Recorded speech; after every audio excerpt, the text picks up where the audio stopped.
Birojai dengan NIM 2530101189, di mana saya di sini akan menyampaikan sebuah materi yang berjudul pengertian mad.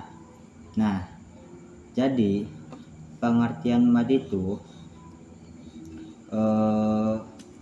secara istilah itu, pembagian mad itu ada mad asli dan mad tabii.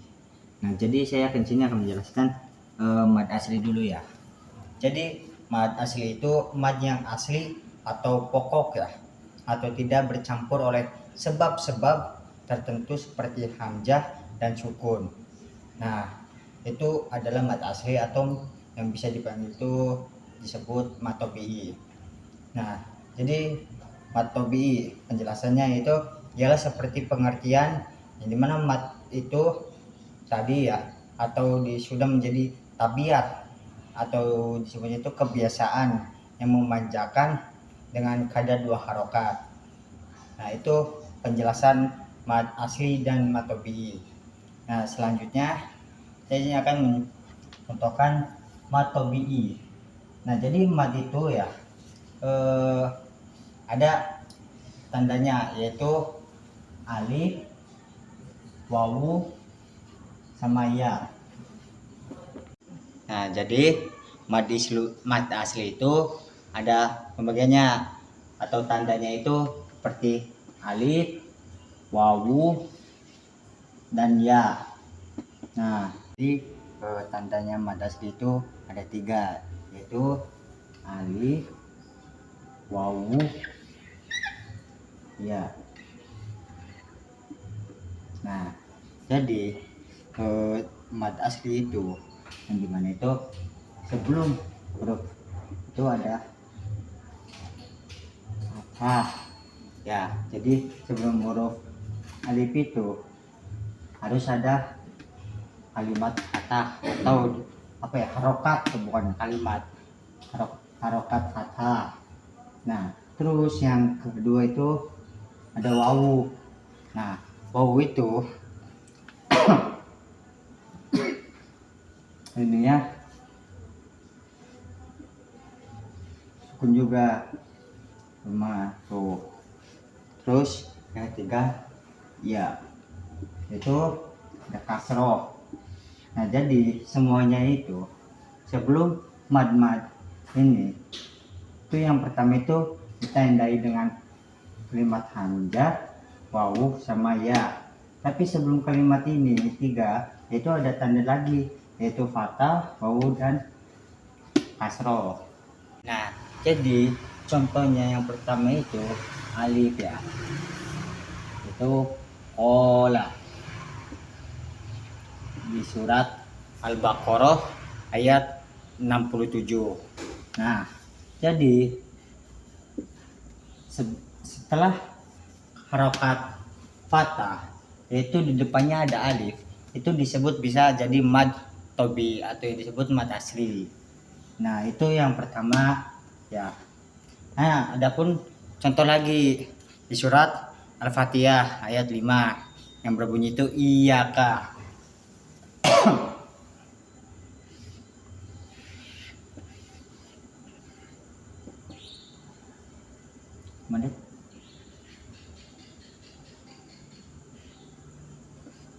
Nah, itu salah satu contoh yang dari alif itu.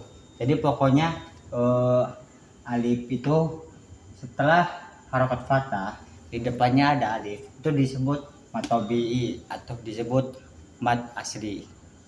Nah, jadi setelah tandanya alif yaitu ada wawu sukun. Nah, jadi contohnya itu yaqulu.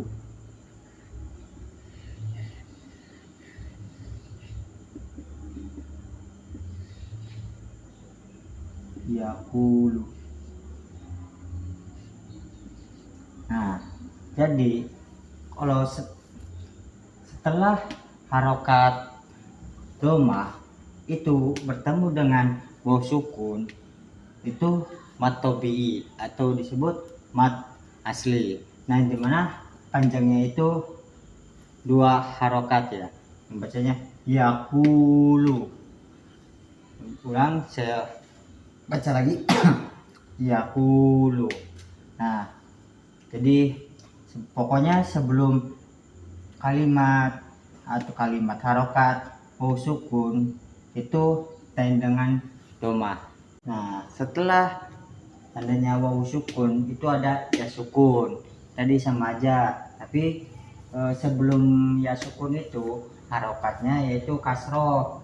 Nah, contohnya itu seperti kila.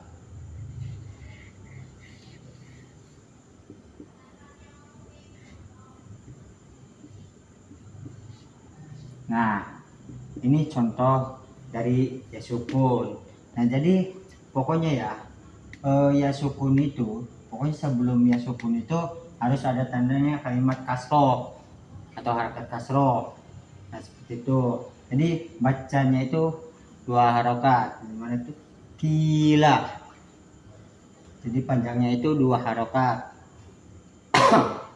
Jadi pokoknya itu pokoknya ya sukun sebelum harokat ya sukun itu harus ditandai dengan kasroh.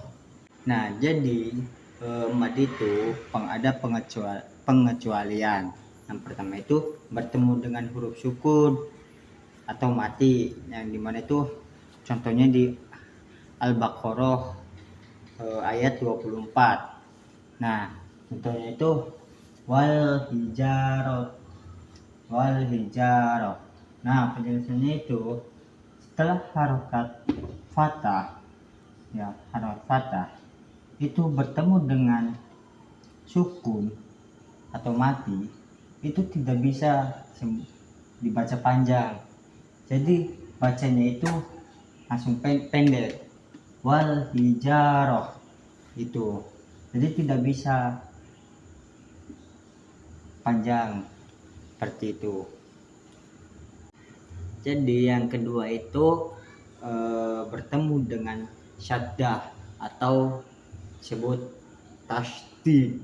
Nah, contohnya itu di surat Al-Baqarah ayat 24 yang tadi.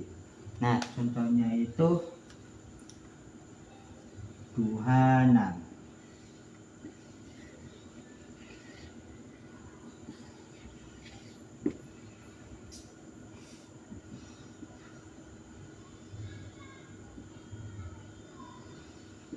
Nah, contohnya itu seperti ini. Jadi sebelum kalimat alif itu ada fathah. Nah, setelah fathahnya ini bertemu dengan depannya itu tasdid ya. Jadi masuknya itu ke dengung. Ini bacanya itu Duhanna ya, Duhanna. Pokoknya itu sebelumnya alif itu harokatnya fathah. Nah, fathahnya itu setelah fathah itu ada harokat tasdid. Nah, jadi itu dibacanya langsung dengung, jadi tidak panjang lagi. Yang bacanya itu Duhanna. Kesimpulannya dari matobi atau disebut mad asli itu tandanya yaitu alif, wawu mati, dan ya. Nah, sebelum kalimat ini itu dengan fathah, wawu, dan kasroh. Jadi kesimpulannya seperti itu. Cukup sekian, dengan mohon maaf apabila kesalahan penyampaian saya. Mohon maaf, dimaafkan. Wassalamualaikum warahmatullahi wabarakatuh.